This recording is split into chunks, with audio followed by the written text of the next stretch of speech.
Alam niyo ba kung saan to papunta? Sa gitna ng tahimik na mini park na to, akala mo pahinga lang from BGC Rush.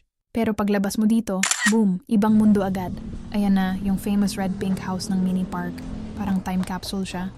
Tapos konting lakad lang, kita mo na agad yung mga buildings ng BGC. Glass, steel, corporate dreams.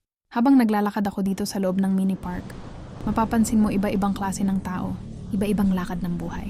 May nagtitinda, may nagluluto, may nagmamadali, may naghahanap lang ng paraan para makaraos today. Tahimik pero alive, simple pero hustling.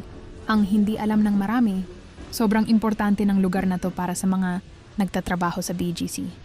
Dito sila kumakain ng abot kaya. Dito may tirahan yung iba, walking distance sa trabaho. Habang sa labas, libo ang kape at renta, dito sapat na para mabuhay. Ang lakas ng contrast, no? Sa isang side, BGC na puro growth, progress, future. Sa kabila, mini park na parang buhay na alaala ng past.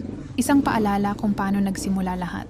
Bago maging BGC ang BGC, may ganitong mga lugar na. At kahit gaano ka modern ng paligid, may mga espasyo talagang hindi nawawala. Nag-a-adjust lang, nabubuhay sa gilid ng pagbabago.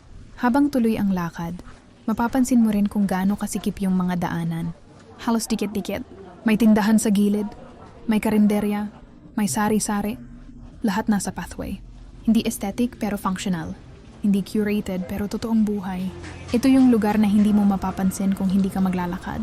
Pero once nakita mo, may intindihan mo na hindi lang ito shortcut. Komunidad siya. Survival. At tahimik na parte ng kwento ng BGC na patuloy pa ring humihinga hanggang ngayon.